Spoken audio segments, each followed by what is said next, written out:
송차선 신부입니다. 오늘 3강이 시작하기 전에 먼저 기도로 시작을 하도록 하겠습니다. 성부와 성자와 성령의 이름으로 아멘. 하늘에 계신 우리 아버지, 아버지의 이름이 거룩히 빛나시며 아버지의 나라가 오시며 아버지의 뜻이 하늘에서와 같이 땅에서도 이루어지소서. 오늘 저희에게 일용할 양식을 주시고 저희에게 잘못한 일을 저희가 용서하오니 저희 죄를 용서하시고 저희를 유혹에 빠지지 않게 하시고 악에서 구하소서. 아멘. 성부와 성자와 성령의 이름으로 아멘. 네, 두 번에 걸쳐서 강의를 했는데 제가 너무나 긴장하고 당황한 나머지 기도하는 것도 잊어버리고 시작을 했네요. 이렇게 기도를 시작하니까 마음이 차분해지고 좋습니다. 사실 이렇게 당황스러우면 강의 준비를 했었어도 이 원고가 잘 안 보이죠. 그런데 오늘은 조금 여유가 생긴 것 같습니다. 제 막내 동생이 미국에서 방송학을 전공을 했어요. 그리고 이제 미국에 살고 있는데 그 동생이 예전에 저한테 그럽니다. 오빠는 방송 체질이 아니야. 맞는 것 같습니다. 이 카메라 앞에서 이 참 뭔가를 한다는 것이 제 체질이 안 맞는 것 같은데 그런데 그래서 이 강의를 사실 수락을 할까 말까 망설이기도 했습니다. 그런데 어머니께서 평화방송 굉장히 팬이시기 때문에 효도하는 마음으로 수락을 했습니다. 그래서 이제 뭐 긴장한다는 것은 좀 잘하려고 하니까 이제 긴장이 되는 건데 그래서 뭐 잘하려고 하지 않겠습니다. 그냥 편안하게 강의를 한번 진행해 보도록 하겠습니다. 저는 돌아온 탕자의 비유 다시 읽기라는 주제로 강의를 하고 있습니다만은 11가지 주제를 제가 뽑았습니다. 그 중에서 5번째 주제, 어쩌면 돌아온 탕자 비유의 핵심이라고 말할 수 있는 하느님의 사랑 문제입니다. 뭐 누구나 다 하느님은 사랑이라고 고백하고 그 우리의 신앙이지만 구체적으로 하느님의 사랑이 어떠한 것인지에 대해서 우리가 묵상해 볼 것이 참으로 많다고 생각을 합니다. 그래서 이제 작은 아들이 아버지에게 돌아가려고 마음을 먹고 몸이 움직입니다. 아버지를 향해 가지요. 그때 복음 말씀은 이렇게 전해줍니다. 그가 아직도 멀리 떨어져 있을 때 아버지가 그를 보고 가엾은 마음이 들었다. 그리고 달려가 아들의 목을 껴안고 입을 맞추었다. 이렇게 말씀하시죠. 우리가 다 아는 내용입니다만은 아직도 멀리 떨어져 있을 때 아버지는 작은 아들을 알아봅니다. 이것이 무슨 뜻일까요? 아버지는 언제나 끊임없이 기다리고 있었다는 것이죠. 만약에 아버지가 기다리고 있지 않았다면 작은 아들이 돌아오는 그 순간을 놓쳤을지도 모릅니다. 그런데 작은 아들이 돌아오는 순간을 아버지가 맞이했다는 뜻은 아버지는 언제나 끊임없이 기다리고 있었다라는 뜻이죠. 그래서 아버지로 표현된 하느님께서는 우리를 기다려 주신다라는 측면에서 우리가 묵상해 볼 것들이 많이 있을 겁니다.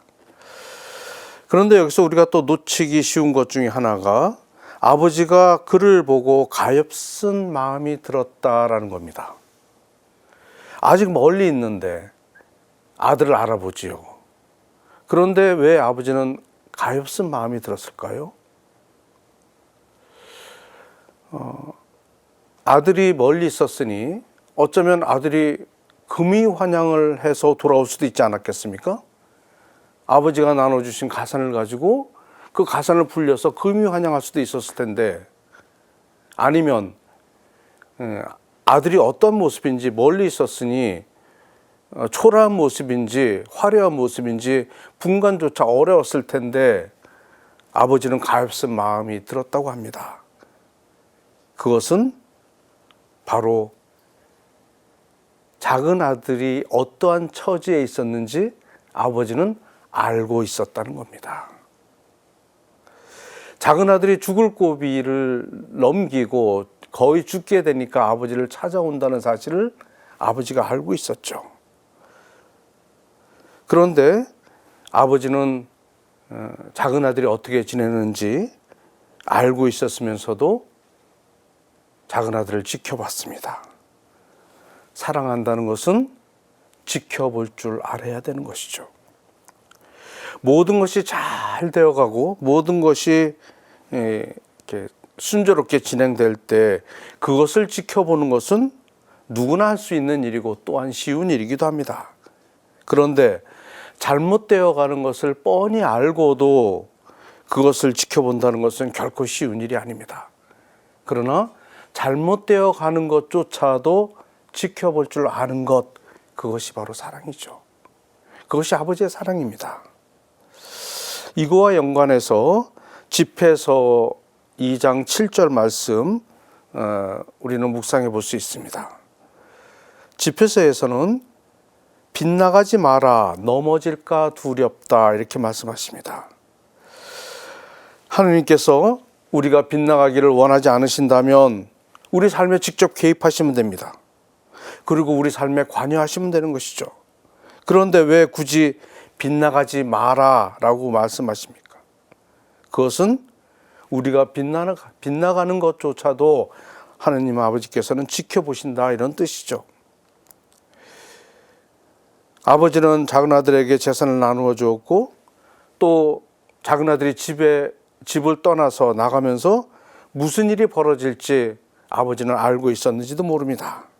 그런데 아버지는 작은 아들이 집 나가는 것을 막지 않았습니다. 그것은 작은 아들을 사랑했기 때문이죠. 아버지는 작은 아들에게 자유를 준 겁니다. 빗나갈 수 있는 것이 인간이지만 그것을 지켜보고 넘어질까 두려워하고 염려하시는 것은 바로 하느님이십니다. 그래서 집회서 2장 7절에서 빗나가지 마라, 넘어질까 두렵다, 이렇게 말씀하시죠. 당신 품을 떠나서 혹시라도 넘어지고 깨어지고 다치고 상처를 입을까 봐 노심초사하시는 것은 하느님이십니다. 하느님께서는 우리 인간에게 자유를 주셨기 때문에 그렇습니다. 하느님께서 직접 간섭하시거나 또 개입하신다면 자유를 주신 것이 아니죠. 사사건건 하느님께서 개입하신다? 그렇다면 하느님께서 사랑이시다라는 명제가 부정되는 것입니다. 잘못되어 가는 것까지 지켜보며 안타까워하는 것, 그것은 바로 하느님께서 우리에게 자유를 주신 대가를 하느님께서 지불하고 계시는 겁니다. 그래서 하느님께서 우리에게 고통을 허락하시는 것이 아니라 인간의 자유가 고통을 창출하는 경우가 많이 있습니다. 하느님의 사랑은 그러한 것입니다. 비록 가엾고 가슴이 아프고 때로는 고통스러워도 지켜볼 줄 아는 것, 그 하느님의 사랑을 우리가 배워야 되는 것이죠. 잘 나가는 것을 지켜보는 것은 누구나 합니다. 쉬운 일입니다. 그러나 잘 나가지 못하고 힘들어할 때 지켜보는 것 쉽지가 않습니다. 하나 예를 들어보면 여러분들의 자녀들이 좋은 대학에 진학을 해서 졸업하고 나서 좋은 직장에 들어가서 승진을 하고 또 운동을 꾸준히 해서 건강이 좋아지는 그런 모습을 볼 때 그건 누구나 할 수 있는 겁니다. 그것을 지켜보는 것은 쉬운 일입니다. 반대로 공부해야 될 나이에 공부는 하지 않고 또 직장을 구해서 열심히 일을 해서 먹고 살 생각은 안 하고 집에서 빈둥빈둥 놀고 있거나 운동을 안 해서 몸이 불어나고 당 수치가 올라가는데도 절제하지 못하고 마구 먹어대는 그런 자녀들을 봤을 때 그것을 지켜본다는 것 쉬운 일이 아닙니다. 그들 스스로 깨우치고 바람직한 삶을 찾아갈 때까지 그걸 지켜보는 것 쉬운 일이 아닐 테죠. 그런데 많은 경우 잔소리를 하거나 이야기한다고 해서 해결되는 것도 아닙니다. 왜냐하면 스스로 깨닫고 스스로 살아가야 되는 그런 문제인 것이죠. 그렇기 때문에 잘못되어 가는 것도 지켜볼 줄 알아야 됩니다. 그것이 바로 아버지의 사랑입니다. 두 번째, 우리는 아버지의 온유하심을 묵상해 볼 수 있습니다. 아버지는 아들을 목이 빠지게 기다렸는지 모릅니다. 그래서 돌아오는 작은 아들을 맞이하게 됩니다. 그런데 내가 너 때문에 이렇게 애를 태웠으니 너는 야단을 맞아야 된다, 이렇게 하지 않았습니다. 보통의 부모 같으면 어떤 마음이겠습니까? 물론 제가 부모가 되어 보지 않아서 모르겠습니다만은 짐작은 할 수 있죠. 너 왜 이렇게 나를 속삭이냐 라고 말할 수 있습니다. 그런데 아버지는 그러지 않았습니다. 방종한 생활을 했으니 거기에 상응하는 벌을 받아야 된다 라고 벌하지도 않았습니다. 성경 어디에도 아버지가 화가 났다는 표현은 찾아볼 수가 없습니다. 아버지가 야단을 쳤다는 흔적을 볼 수가 없습니다. 아버지의 사랑은 온유한 것이기 때문에 그렇습니다. 작은 아들은 아버지의 속을 태웠습니다. 분명히 잘못했죠. 그렇지만 그 잘못이 아무런 문제가 되지 않았던 겁니다. 야단친 것이 아니라 온유함으로 모든 잘못을 다 덮어주고 있는 그대로 받아들이게 됩니다. 우리는 그러한 아버지의 온유한 사랑을 배울 수 있도록 해야 됩니다. 그래서 돌아온 탕자의 비유에서 드러난 아버지의 사랑, 우리의 구체적인 삶에 옮길 수 있는 그런 사랑을 배울 수 있도록 해야 되겠죠. 그 다음에 주제가 인간의 품위에 관련된 것입니다. 아버지는 작은 애들에게 좋은 옷과 가락지와 신발을 신겨줍니다. 성경이 이렇게 전해줍니다. 어서 가장 좋은 옷을 가져다 입히고 손에 반지를 끼우고 발에 신발을 신겨주어라. 그리고 살진 송아지를 끌어다 잡아라. 먹고 즐기자. 우리는 이 말씀에서 떠오르는 것이 있을 겁니다. 아마 잔치를 연상할 수 있겠죠. 작은 아들은 아버지께 돌아갑니다. 그것이 바로 회개이죠.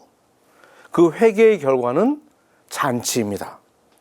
그 잔치가 바로 천상잔치가 되는 것이죠. 그런데 잔치 이전에 아버지가 옷과 신발, 반지를 제공해 주라고 합니다. 이것에 대해서 구체적으로 루카복음 설명은 없지만 루카복음 사가가 이유 없이 옷을 입히거나 반지를 끼워주거나 신발을 신기라고 말하지 않았을 겁니다. 옷과 반지와 신발에 의미하는 것을 루카복음 사가는 그 내용을 묵시적으로 담고 있는 것이 아닌가 생각을 합니다. 옷이라는 외적인 치장이 개인의 인격을 말하지 않는 것은 틀림없습니다. 하지만 어떠한 옷을 입는가 하는 것은 상징성이 있습니다. 왜냐하면 무슨 옷을 입었는지에 따라서 행동이나 태도가 달라질 수 있기 때문에 그렇습니다. 아마 신부님들이라면 이런 생각을 한두 번은 해보셨을 겁니다. 또 흔히 그런 얘기를 예전에는 많이 했습니다마는 로만 칼라를 하고 할 수 없는 행동이라면 사복을 입고도 하지 마라. 이런 말을 아마 신부님들은 기억하실 거라고 생각을 합니다. 지금과 같이 로만 칼라를 했든 일반 사복을 입었든 똑같은 사람입니다. 똑같은 사람이 옷만 바꿔 입은 것이죠. 그런데 어떠한 복장을 하는지에 따라서 행동이 달라질 가능성은 너무나도 큽니다. 수단을 입고 아니면 로만 칼라를 하고 그렇게 지낸다면 그 옷에 맞는 품위를 지켜야 하겠죠. 그것이 바로 옷이 가지고 있는 상징성입니다. 자, 이제 작은 아들에게 옷을 입히라고 합니다. 그런데 그 옷을 입기 전에 작은 아들은 무슨 일을 했습니까? 돼지 치는 일을 했습니다.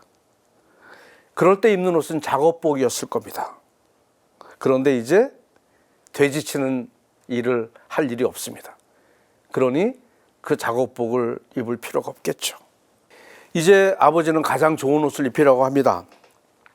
그러면 그 옷에 맞가진 삶을 살아야 되겠죠. 그 좋은 옷을 입고 흙탕물에 들어갈 일이 없을 겁니다.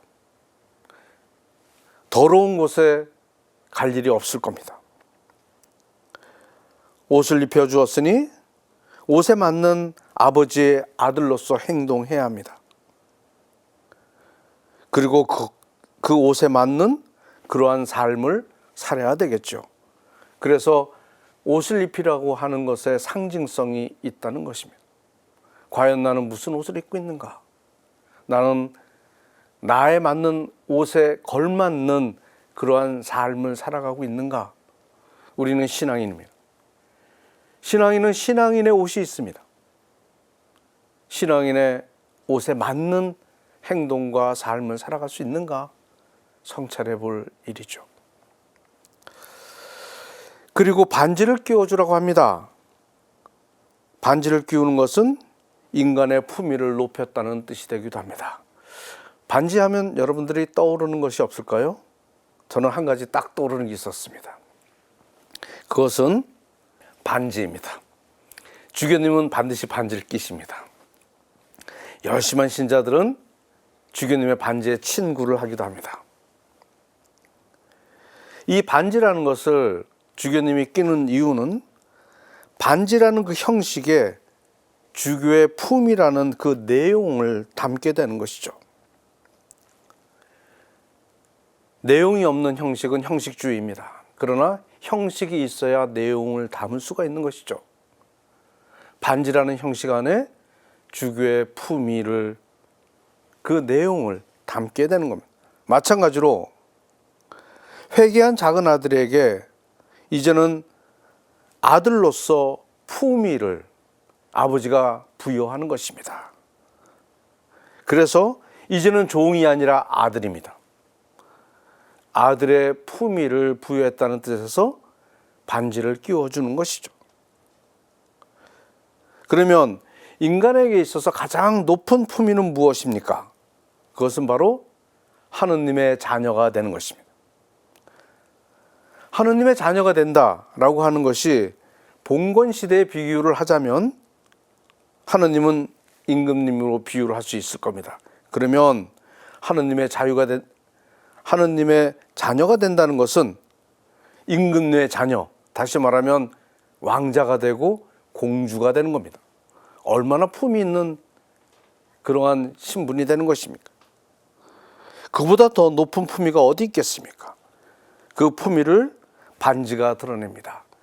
그래서 어쩌면 반지를 끼워주라고 했는지 모르겠다라는 그런 묵상을 하게 됩니다. 그리고 끝으로 신발을 신겨준다라는 것도 묵상 소재로 충분합니다. 신발을 신지 않으면 어떻게 됩니까? 몸이 금방 더러워질 겁니다. 우리는 세상을 살아가는데 늘 깨끗한 곳에만 있을 수가 없습니다. 사람들은 이 세상이 엉망진창일 때 세상을 표현하는 것 중에 하나가 이 더러운 세상 그럽니다. 아주 못된 짓을 하는 사람에게 이 더러운 XX라고 합니다. 우리는 어쩔 수 없이 이 세상을 살아가는데 깨끗한 곳에서만 살 수가 없습니다. 더러운 세상에도 살아가야 되는 것이죠. 그래서 언제라도 이 더러운 세상에 오염될 수 있는 가능성은 늘 나에게 있는 겁니다. 그런데 세상으로부터 오염되지 않는 방법은 바로 아버지 집에 머무르는 겁니다. 신발을 신기라고 하는 것은 더럽혀질 수 있는 세상에 혹시 서 있다 하더라도 그 더러움이 내 몸을 더럽히지 않을 겁니다. 그래서 신발을 신겨준다는 것은 이 더러운 세상이라 하더라도 우리의 순결함을 지켜주시겠다는 뜻이 아닐까라고 생각을 해봅니다. 그래서 결과적으로 신발을 신고 그렇게 깨끗하게 살아가는 것이 천상잔치에 참여하는 길이 아닌가 이렇게 생각을 해봅니다. 세상이 비록 오염되어 있다 하더라도 아버지 집에서 신발을 신고 그 신발을 신고 세상을 나간다 하더라도 그 더러운 것에 우리 몸이 오염되지 않을 것입니다. 그래서 아버지 집에서 깨끗하게 살아갈 수 있는 그것이 바로 천상잔치에 참여하는 것이 아닌가 이렇게 묵상을 하게 됩니다. 그 다음에 이제 7번째 주제로 넘어갑니다. 7번째 주제는 아버지는 그렇게 말씀을 하십니다. 작은 아들이 돌아올 때 아버지는 나의 이 아들은 죽었다가 다시 살아났고 내가 잃었다가 도로 찾았다 이렇게 말씀하십니다. 그런데 작은 아들이 정말 죽었습니까? 물리적으로 죽지 않았습니다. 그런데 아버지는 나의 이 아들이 죽었다가 다시 살아났다라고 얘기를 합니다. 이것은 물리적인 죽음이 아니라 영적인 죽음을 얘기하는 것이죠. 우리가 죄를 짓게 되면 죽음에 이르게 됩니다. 그래서 우리가 아버지를 떠나서는 죄를 지을 수밖에 없습니다. 그러니 아버지를 떠나서는 죽은 것과 마찬가지가 되는 것이죠. 그런데 이 문장의 뒷부분에는 내가 잃었다가 도로 찾았다라고 합니다. 도로 찾았다는 것은 무슨 뜻입니까? 원래 아버지 집에 있었는데 떠났습니다. 죽음을 향했던 것이죠. 그런데 다시 돌아왔으니 아버지 집으로 돌아왔다는 것은 그러면 이제 살게 되었다라는 뜻이죠. 그래서 내가 잃었다가 도로 찾았다라는 것은 작은 아들이 이제 아버지 집에 돌아왔으니 아버지와 함께 있게 되고 이제는 영원히 죽지 않게 될 것이다 라는 것을 내포하고 있습니다. 그런데 우리가 여기서 생각해 볼 수 있는 것은 아들이 죽었다가 다시 살아났고 내가 잃었다가 도로 찾았다라는 것이 영적인 죽음뿐만 아니라 물리적인 죽음도 함께 묵상할 수 있다라고 생각이 듭니다. 우리는 살아가면서 많은 것에 의존하고 살아갑니다. 그런데 그 의존도가 높으면 어떻게 되는가? 의존도가 높으면 높을수록 그 의존했던 그 대상이 사라지게 되면 우리는 커다란 타격을 입게 됩니다. 그 타격이 너무나 크고 정신적인 충격이 너무나 크게 되면 물리적인 죽음을 초래하기도 합니다. 실제로 이런 사례가 많이 있었습니다. 예를 들어 봅니다. 어떤 사람이 명예의 모든 것을 다 걸었습니다. 그것이 절대적인 것입니다. 늘 명예롭게 살려고 했습니다. 그리고 모두가 다 존중해 줬습니다. 그것이 자신에게는 삶의 의미입니다. 그런데 어느 날 그 명예가 완전히 다 무너졌다.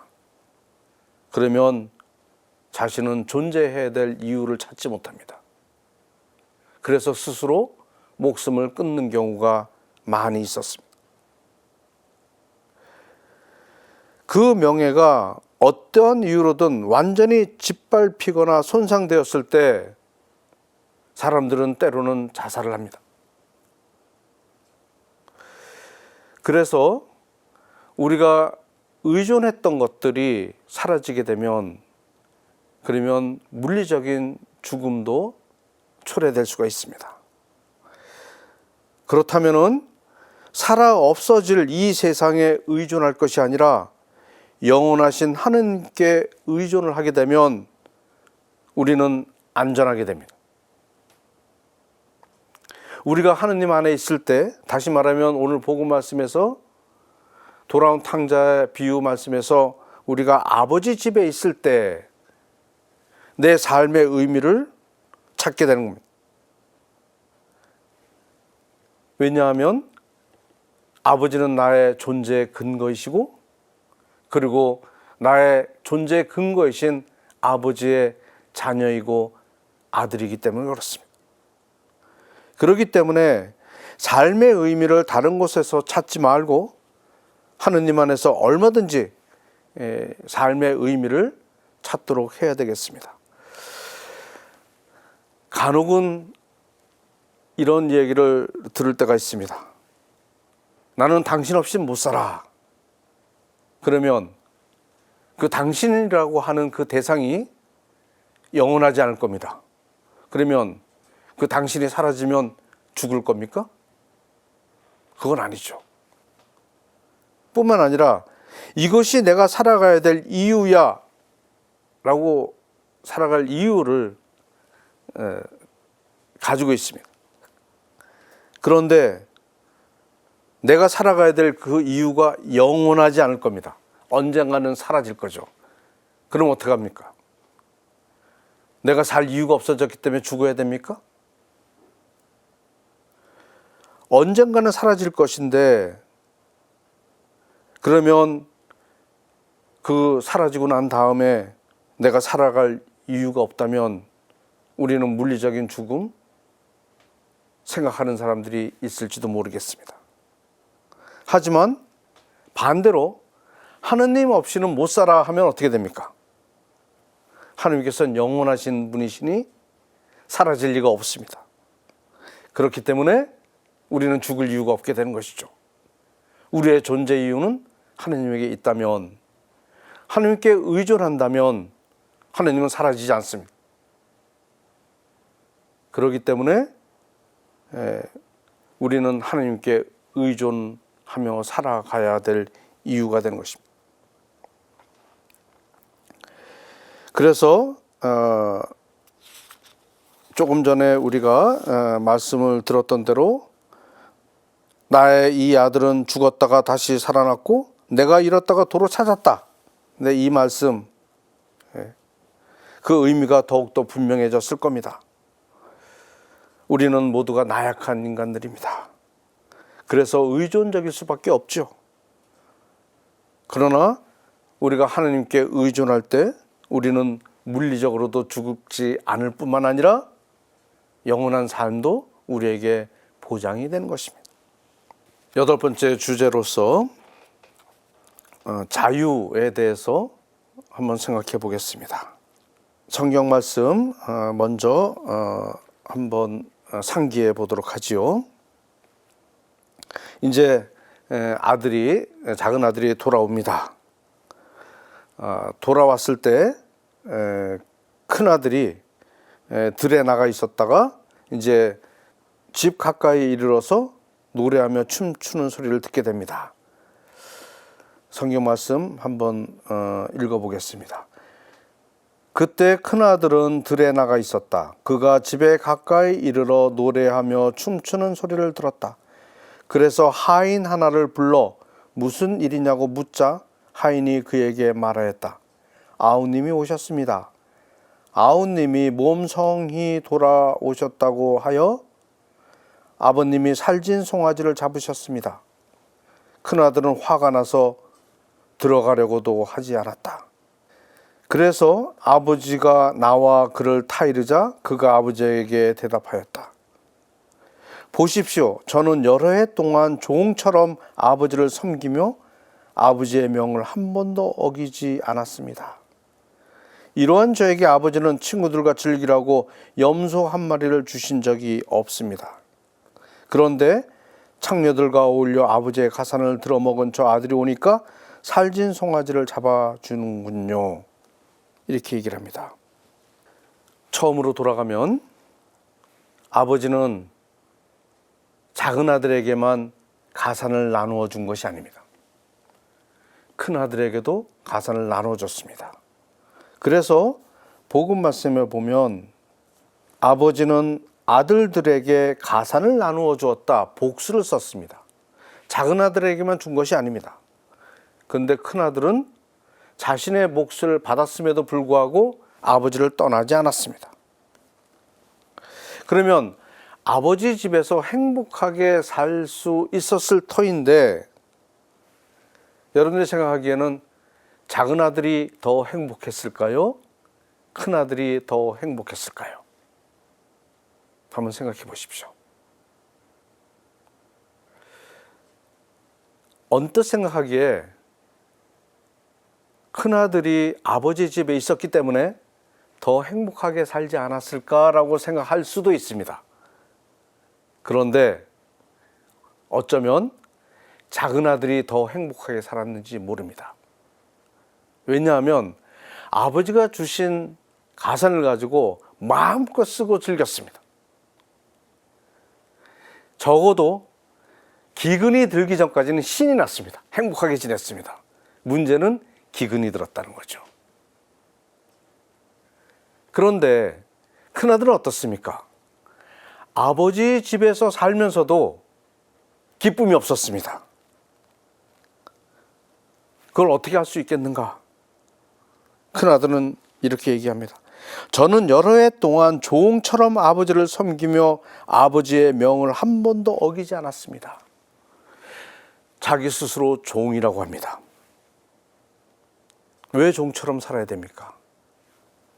분명히 큰아들은 종이 아니었습니다. 왜냐하면 그래서 큰아들은 하인 하나를 불러서 무슨 일이냐고 물어봤습니다. 하인이 있는 사람이 종입니까? 주인이죠. 하인을 두고 살았던 사람입니다. 주인이죠. 그런데 스스로 종이라고 했습니다. 그리고 얘기합니다. 친구들과 즐기라고 염소 한 마리 주신 적이 없다, 이렇게 얘기합니다.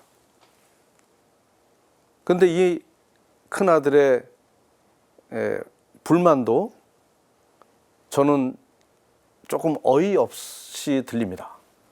왜냐하면 31절에 보면 내 것이 다 내 것이다 라고 아버지가 말씀하시죠. 아버지 집에 있으면 아버지의 것이 곧 내 것입니다. 내 것이 곧 아버지 것이고 아버지 것과 내 것의 구분이 없습니다. 그러면 친구들과 즐기라고 염소 한 마리 주신 적이 없다라고 얘기할 이유가 없습니다. 왜? 아버지 것이 내 것이기 때문에 그냥 잡아먹으면 됩니다. 아버지가 살진 송아지 있으면 아버지 것이 내 것이니까 그냥 잡아먹으면 됩니다. 왜 아버지 허락을 받아야 됩니까? 아버지가 자유를 줘도 그 자유를 큰아들은 누리지 못했던 겁니다. 아버지의 재산이 자신의 재산인데 어떻게 스스로를 종이라고 말할 수 있습니까? 아버지 것이 내 것이라면 아버지 일이 곧 나의 일이 되는 겁니다. 그러면 불만이 없었을 겁니다. 그런데 아버지의 것이 내 것이다라는 아버지의 말씀, 큰아들은 어쩌면 그것을 이해하지 못했는지 모르겠습니다. 뿐만 아니라 큰아들은 아버지 곁을 떠나고 싶었는지도 모릅니다. 그러한 자신의 욕구를 억압한 것처럼 보입니다. 어쩌면 작은 아들이 부러웠거나 시기심이 일었는지도 모릅니다. 아버지 집을 떠나지 않았다고 하더라도 얼마든지 아버지 집안에서 자유롭게 지낼 수 있었을 겁니다. 자유를 아버지가 주셨다 하더라도 그 자유를 누리지 못한 것은 자신의 탓이라고 말할 수가 있는 것이죠. 여기서 우리는 자유가 무엇인지에 대해서 한번 생각해 볼 필요가 있겠습니다. 자유 그러면 우리가 뭔가를 할 수 있는 것만 생각하기 쉽습니다. 영어로 liberty for, 무엇을 할 수 있는 자유. 그렇지만 liberty, 자유라고 하는 것은 from, 무엇으로부터의 자유. 나를 속박하는 그 무엇으로부터 자유. 이것도 함께 생각을 해야 되는 것이죠. 큰아들은 아버지 집에서 아버지가 자유를 줬음에도 불구하고 누리지 못했습니다. 저는 큰아들의 입장을 묵상하면서 예전에 신학교에 입학할 당시의 상황들이 떠올랐습니다. 저는 신학교에 굉장히 늦게 들어갔습니다. 일반 대학교 졸업하고 직장생활 하다가 30살이 넘어서 신학교에 편입학을 했는데, 그때 일반 사회 친구들, 대학 친구들, 주일학교 때 친구들 모두가 염려했던 것이 하나 있습니다. 그것이 뭐냐 하면 사회에서 아주 자유분방하게 지내다가 신학교에, 이 감옥 같은 신학교에 들어가서 어떻게 지내려고 하느냐. 술 먹고 싶을 때 술도 마음대로 못 먹고, 외출도 자유롭게 할 수 없고, 그리고 신학교의 규칙 생활 엄격하고, 여자친구도 사귈 수가 없고, 뭐 여러 가지 제약도 많은데 자유분방하게 살다가 어떻게 그렇게 구속된 곳에, 마치 감옥과 같은 곳에 살려고 하느냐. 그거 되겠어? 라는 염려를 해주는 친구들이 있기도 했습니다. 그런데 저는 그렇게 대답을 했던 것으로 기억이 납니다마는, 신학교를 어쩌면 감옥처럼 생각했던 그 친구, 아니면 일반적으로 그렇게 생각할 수 있습니다마는, 감옥과 신학교의 차이점이 있습니다. 무엇인 것 같습니까? 감옥은 열쇠가 밖에 있습니다. 신학교는 열쇠가 안에 있습니다. 자물쇠가 안에 있습니다. 다시 말하면 감옥은 내가 나가고 싶어 하더라도 나가지 못하도록 밖에서 잠궈놨습니다. 분명히 구속입니다. 자유롭지 못합니다. 그것이 감옥이죠. 근데 신학교 어떻습니까? 어느 누구도 그 신학교에서 사는 것을 강요하지 않습니다. 그 생활이 맞지 않으면 나가면 됩니다. 그런 자유가 주어졌죠. 왜? 열쇠가 안에 있습니다. 그 생활을 받아들일 것인지 말 것인지 선택할 자유가 저에게 있습니다. 엄격한 규칙 생활, 여러 가지 제한들 안에서 내가 해야 될 것들 받아들일 수 없다면 어느 누구도 저를 말리지 못합니다. 전 나갈 수 있습니다. 자유롭습니다. 그러나 내가 그것을 받아들일 자유도 있습니다. 그 엄격한 생활, 그것이 좋고 그 안에서 기쁘게 생활할 수 있다면 저는 나갈 이유가 없습니다. 어느 누구도 못 나가게 막지 않습니다. 그냥 제가 거기서 기쁘게 살아갑니다. 이것이 자유죠. 큰아들 다시 생각해 봅니다. 아버지 집에서 자유롭게 지낼 수가 있었을 겁니다. 아버지 것이 내 것이고 내 것이 아버지 것이라면 일도 마찬가지죠. 아버지 일이 내 일입니다. 그러면 흥이 나고 신이 납니다. 열심히 할 수 있죠. 그런데 아버지 것이 내 것이다라고 생각 못하면 남의 일입니다. 내 일이 아닙니다. 그러면 그것은 고통스러운 일이 될 수가 있다는 것이죠. 이와 같이 자유라는 것은 내가 그것을 받아들일 자유도 있고 거절할 자유도 있는 것입니다. 큰아들은 아버지 집을 떠나고 싶었음에도 불구하고 아버지 집에 있으면서 아버지를 떠나고 싶었던 그 마음을 억압해 왔는지 모릅니다. 그 억압이 큰아들을 자유롭지 못하게 했습니다. 자유 문제는 하느님께서 창세기 때부터 우리에게 허락하신 은총입니다.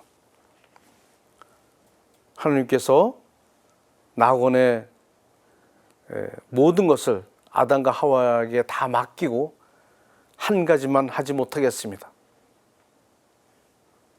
선과 악을 구분하는 그 열매를 따먹지 말도록, 따먹지 않도록 그렇게 명령을 내리셨습니다. 그런데 그것을 따먹을 것인지 말 것인지는 아담과 하와에게 맡겨졌습니다. 하느님께서는 따먹지 못하도록 그 나무 앞에서 지키고 계신 것이 아닙니다. 따먹을 자유도 있고 따먹지 않을 자유도 있는 겁니다. 창세기부터 하느님께서 인간에게 허락하신 그 자유를 작은 아들은 누리지 못했습니다. 그래서 스스로 종이라고 생각했던 아버지 집에서 종같이 살았다고 고백한 큰아들, 화가 나서 아버지 집에 들어가려고 하지 않습니다. 우리는 이 말씀을 통해서 자유가 무엇인지에 대해서 묵상할 거리가 참으로 많이 있다라는 생각이 듭니다. 그 다음 이제 투사에 대해서 한번 생각해 봅니다. 이제 큰아들이 화가 났어요. 그래서 아버지에게 이렇게 얘기합니다. 보십시오. 저는 여러 해 동안 종처럼 아버지를 섬기며 아버지의 명을 한 번도 어기지 않았습니다. 문제 없습니다. 왜? 아버지의 명을 어기지 않고 열심히 살았습니다. 그런데 문제는 스스로 종이라고 생각했다는 것이 문제죠. 그러한 저에게 아버지는 친구들과 즐기라고 염소 한 마리 준 적이 없습니다. 아버지 것이 내 것인데 먹으면 되죠? 뭘 아버지가 줄 때까지 기다립니까? 자유를 누리지 못했습니다. 그런데 창녀들과 어울려 아버지의 가산을 들어먹은 저 아들이 오니까 살찐 송아지를 잡아주시는군요. 여러분들 여기서 이상한 점이 없습니까? 왜 큰아들이 화가 났으며 무슨 근거에서 자기 동생이 창녀들과 어울려 지냈다고 그렇게 단정 짓습니까? 창녀들과 어울려 아버지의 가산을 들어먹었다. 이거 창녀, 이거 근거 없습니다. 어떻게 알았어요? 큰아들이? 복음의 처음에는 작은 아들이 방종한 생활을 했다고 했습니다. 창녀 얘기 없습니다. 큰아들은 동생이 어디서 어떻게 지냈는지 전혀 알지 못합니다. 그런데 자신의 욕구를 동생을 통해서 드러냈을 가능성이 너무나도 큽니다. 이것을 심리학 용어로서 투사라고 합니다. 자기가 그런 것을 다른 사람에게 투사해서 그 사람이 그런 것처럼 얘기하는 경우가 많이 있습니다. 한번 예를 들어 볼게요. 어떤 연예인이 선배 연예인과 이렇게 대화를 나누는 그런 장면, 아주 짧은 커트를 제가 본 적이 있었는데, 그런데 그 후배 여배우가 선배 여배우를 무진장 싫어했던 모양이에요. 그런데 그 후배 여배우가 선배 여배우에게 그렇게 얘기합니다. 언니, 내가 밉지? 무슨 뜻일까요? 언니가 나를 미워해라고 물어보는 게 아니라 나 언니 밉거든? 이런 뜻입니다. 나 언니 미워 라는 말을 언니가 나를 미워하는 것으로서 자기 마음을 투사한 거죠. 그래서 우리가 무의식적으로 던지는 말과 행동이 자신의 내면을 드러낼 수도 있는 겁니다. 이러한 투사를 큰아들의 모습에서 우리는 발견할 수 있습니다. 이제 큰아들이 화가 난 이유가 독자들에게, 이 성경 말씀을 읽는 독자들에게 더욱 분명해졌습니다. 큰아들의 억압된 욕구 때문에 그렇습니다. 그 억압된 욕구를 동생에게 투사했는지도 모릅니다. 그러면서 어쩌면 큰아들도 이제 가산을 받았으니, 그리고 아버지 집을 떠나지 않았습니까? 가지고 있는 거예요. 근데 작은 아들은 그걸 가지고 떠났죠. 내가 만약에 작은 아들이었다면 이 돈을 어떻게 쓸까 생각했을 겁니다. 상상하는 거죠. 마구 상상해.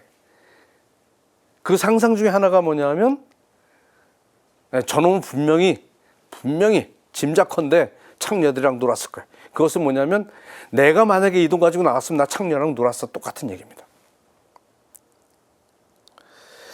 그러한 자신의 모습을 어쩌면 봤는지 모릅니다. 그러한 자기의 모습을 보고 그것에 부끄러움을 느끼고, 그래서 화가 난 겁니다. 다시 말하면 작은 아들 때문에 화가 난 것이 아니라 자기 자신 때문에 화가 났다는 것이죠.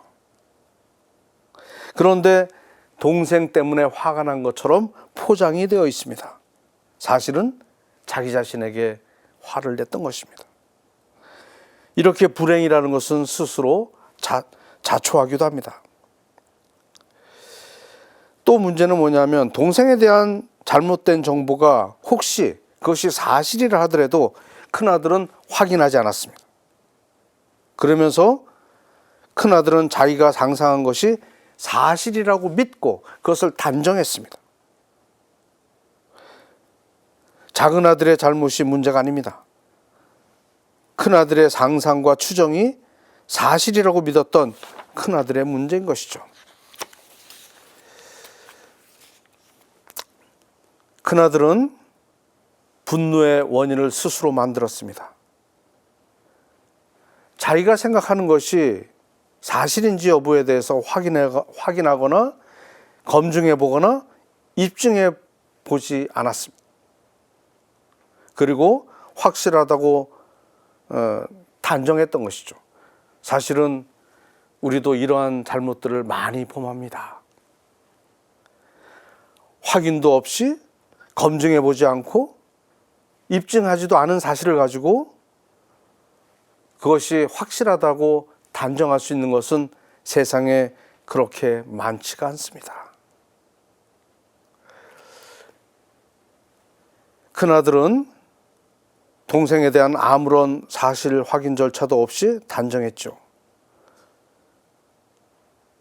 그 큰아들이 단정했던 것은 사실 여부 아무 상관이 없습니다. 자신의 추정이나 상상이 사실이라고 생각했기 때문에 화가 났을 겁니다. 이러한 일들은 우리의 일상에서도 쉽게 일어날 수가 있습니다. 아버지도 작은 아들을 단죄하지 않았습니다. 큰아들은 자신의 동생을 단죄했습니다. 동생이 집을 나갔다가 돌아왔으면 형의 입장에서는 사실 기뻐해야 되는데 그게 일반적인 형제 관계라고 생각이 듭니다. 그런데 화가 났을 때는 분명히 이유가 있는 것이죠. 그러면서 자기 동생을 단죄했다는 것이 문제입니다. 우리도 많은 경우에 형제들에게 자신을 투사하고 근거도 없이 단정하며 쉽게 판단하기도 하죠. 그래서 우리가 모르는 사이에 죄를 짓고도 모르는 경우가 많이 있습니다. 큰아들처럼 되기가 쉽습니다. 큰아들은 스스로 잘못을 저지르고도 그 잘못을 알지 못했고 고백할 수도 없었습니다. 반면에 작은 아들은 큰아들과 달리 자신의 잘못이 무엇인지를 깨달았고 그것을 고백했습니다. 이렇게 큰아들과 작은 아들의 큰 차이점을 우리는 묵상을 통해서 알 수가 있겠습니다.